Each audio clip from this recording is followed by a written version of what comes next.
जहांगीरपुरी में हम इस वक्त मौजूद हैं और आपको दिखाते हैं ठीक वही जगह ग्राउंड जीरो जहां पर यह हिंसा हुई है। यही वो मस्जिद है। बताया जा रहा है ये वो चौराहे के पहले की मस्जिद है जहां से पत्थरबाजी की शुरुआत हुई थी। अब इसे पूरी तरह से पुलिस के कंट्रोल में ले लिया गया है। फोरेंसिक्स की टीम बार बार आकर जांच कर रही है, लेकिन हम आपको दिखाएंगे वो पूरा इलाका, क्योंकि इस 1 घंटे में आप जानेंगे सच जहांगीरपुरी की हिंसा का। आखिर क्यों रामनवमी से लेकर हनुमान जयंती तक देश के अलग अलग हिस्सों में हिंसा हो रही है। आखिर इसी कड़ी में जहांगीरपुरी की हिंसा का सच क्या है, आखिर किसकी वजह से ऐसे हालात बने, क्या है सच जहांगीरपुरी की हिंसा का, ये इस 1 घंटे में हम आपको डिकोड करके बताएंगे। ये वो सकरी हुई गलियां हैं, देखिए ये पूरा इलाका। एक बार 360 डिग्री जरा दिखा दीजिए। अब तो भारी सुरक्षा की तैनाती यहाँ पर पुलिस बल की कर दी गई है। मीडिया का भारी जमावड़ा है, रिजर्व आर्म फोर्सेस को भी यहाँ पर बुला लिया गया है। लेकिन हम आपको दिखाते हैं यही वो इलाका है। किस तरह के यहाँ पर मकान हैं एक दूसरे से बिल्कुल लगे हुए। इन गलियों में किस तरह की, देखिए वहां खिड़कियों से भी लोग झांक रहे हैं। ये है वो पूरा इलाका जिससे आप समझ सकते हैं एक बहुत बड़ा। और ये जो सी ब्लॉक बी ब्लॉक है, इसका राज क्या है ये भी हम आपको बताएंगे। भारी आबादी है इन जगहों पे। गलियां जो है, घरों के बीच में जगह नहीं है चलने को।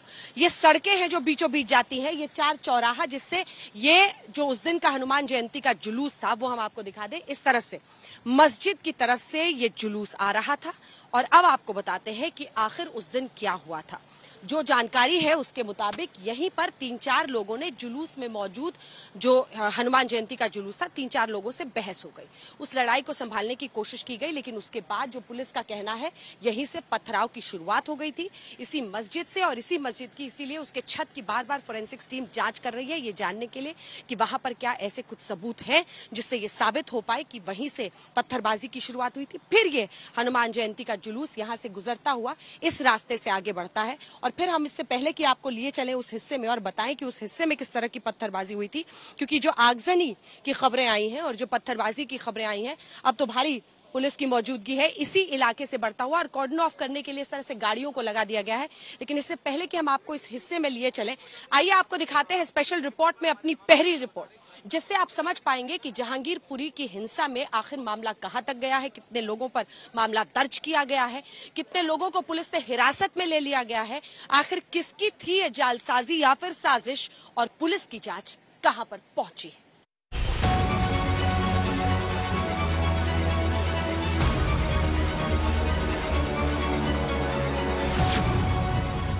सबूतों से भरे झोले,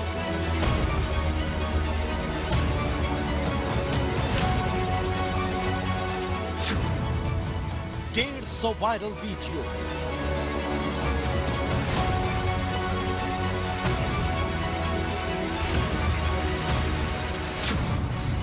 घायल पुलिस वाले,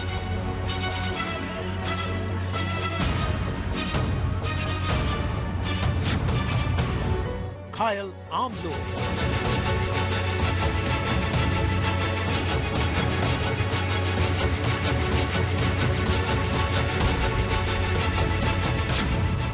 मकान और गली में सबूत।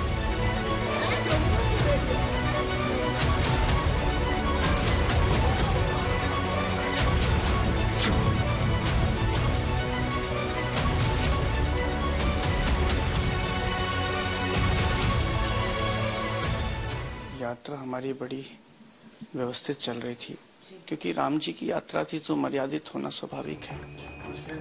यात्रा के संयोजक उमा शंकर दुबे का कहना है कि यात्रा शांतिपूर्ण थी, लेकिन हमला हो गया।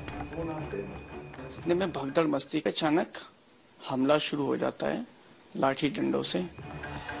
पुलिस की शुरुआती जांच से मिल रही सूचना के मुताबिक ऐसी आशंका है कि मुख्य आरोपियों को मामले की पूरी जानकारी थी और पूरी हिंसा पूर्व नियोजित है। ये बिल्कुल गलत बात है। हमने जितने लोगों को अरेस्ट किया है उसमें दोनों पक्ष के लोग हैं। जिन लोगों ने वहां पे हुड़दंग किया या कायदा अपने हाथ में लिया वो किसी भी पक्ष के नहीं हो। हम तो उनको जो आरोपी के तौर पे ट्रीट करते हैं और उसी तरह की कानूनी कार्रवाई आगे करते हैं। पक्ष हो या धर्म हो या जाति हो, इस आधार पे इन्वेस्टिगेशन नहीं होता है। एविडेंस के आधार पे इन्वेस्टिगेशन होता है। अब तक की जांच मुख्य रूप से स्थानीय सीसीटीवी और वायरल वीडियो में दिख रहे लोगों की शिनाख्त के आधार पर चल रही है। सादी वर्दी में दिल्ली पुलिस की अलग एक स्पेशल टीम बनाई गई है जो इन तमाम गलियों में फिलहाल लगातार गुपचुप तरीके से छापेमारी कर रही है। जैसे ही वीडियो के जरिए किसी आरोपी की पहचान होती है उसको हिरासत में लिया जाता है। अब से कुछ देर पहले भी एक शख्स को हिरासत में लिया गया है। सुबह से कई ऐसे लोग पुलिस ने अपनी हिरासत में लिए हैं जो हिंसा के वायरल वीडियो में दिख रहे हैं या फिर उनके करीबी हैं।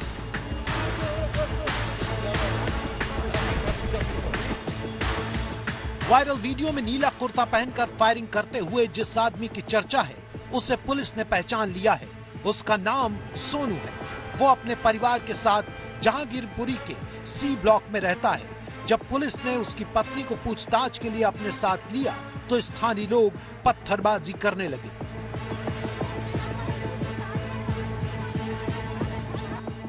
और ये जहांगीरपुरी में ही हम मौजूद है जहां पर पूछताछ के लिए एक महिला को ले जाया गया है जिसके बाद ये बवाल यहां पर हो गया है। रह रहकर इस तरह से जहां पर भी जांच की प्रक्रिया होती है लोग उसके बाद से हल्ला करते हुए, ताकि सिचुएशन बहुत वॉलेटाइल है इसलिए सुरक्षा के इंतजाम रखने के लिए कहा जा रहा है। आपको बता दें, दरअसल जो जानकारी मिल रही है उसके मुताबिक एक महिला को यहाँ से ऊपर से अगर आप दिखा दें, महिला को यहाँ से ले गया था जांच के लिए, क्राइम ब्रांच ले गई, लेकिन उसके बाद जो यहाँ पर लोग थे वो उसका विरोध करने लगे और फिर हंगामा कर रहे हैं। उसके बाद से यहाँ पर तमाम जो अर्धसैनिक बल है, रिजर्व आर्म फोर्सेस हैं, उन सबको बुलाया गया है। लेकिन महिलाओं का गुस्सा, अगर जूम इन करके आप गेट पर दिखाएं तो एक महिला का गुस्सा, धीरे से आगे बढ़ जाए, धीरे से, वहां पर उन लोगों का गुस्सा साफ दिख रहा है। पुलिस तमाम एहतियात बरत रही है ताकि किसी अनहोनी की तरफ तस्वीर ना बढ़ जाए, लेकिन जांच जो है उसका भी रह रहकर यहाँ पर विरोध हो रहा है और अगर किसी को पूछताछ के लिए बुलाया जाता है तो उस पर भी बवाल छिड़ जाता है। जहांगीरपुरी घनी बस्ती वाला इलाका है जहां जांच को आगे बढ़ाने के लिए दिल्ली पुलिस, क्राइम ब्रांच और स्पेशल सेल ने बीच सड़क पर कैंप ऑफिस बना लिया है।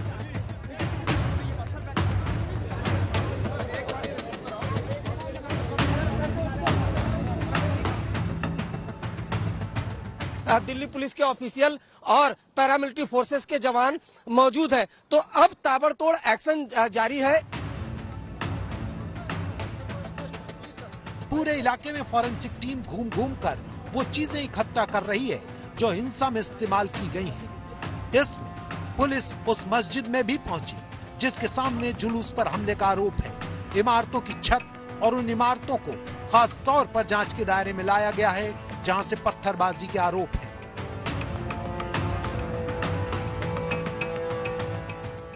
तमाम गलियों से एविडेंस कलेक्ट करने के बाद जो फॉरेंसिक की टीम है, क्राइम ब्रांच की टीम है, वो देखिए यह बाहर निकली है। इन तमाम गलियों में एक एक करके छानबीन की है, उन्होंने एविडेंस कलेक्ट किए हैं। वो तस्वीरें आप दर्शक देख पा रहे हैं।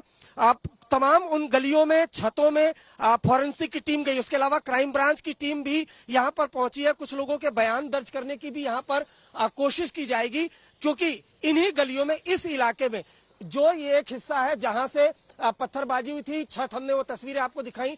कैमरामैन दीपक को कहूंगा कि मैं आपको वो हिस्सा दिखाएं। इस इलाके में क्राइम ब्रांच की टीम यहाँ इस साइड की तरफ आई है, चूंकि यहाँ पर पत्थरबाजी ज्यादा हुई थी, कुछ लोग विक्टिम भी बने थे, गाड़ियों में तोड़फोड़ हुई थी। इस वजह से ये देखिए, ये यहाँ पर क्राइम ब्रांच के ऑफिसर है, वो समझने की कोशिश यहाँ पर करते दिखाई दे रहे हैं। बहुत मुमकिन है कि यहाँ पर बयान भी दर्ज होगा। दूसरी तरफ देखिए, क्राइम ब्रांच की टीम इस साइड से भी आ रही है। जांच में पुलिस के सामने अब बड़े सवाल ये हैं कि अगर जुलूस शांतिपूर्ण था तो हमला क्यों हुआ? हिंसा के दौरान गोलियां चलाने के लिए हथियार कहां से आए? थोड़ी ही देर में तलवार और घातक हथियारों से लैस भीड़ कैसे इकट्ठा हो गई?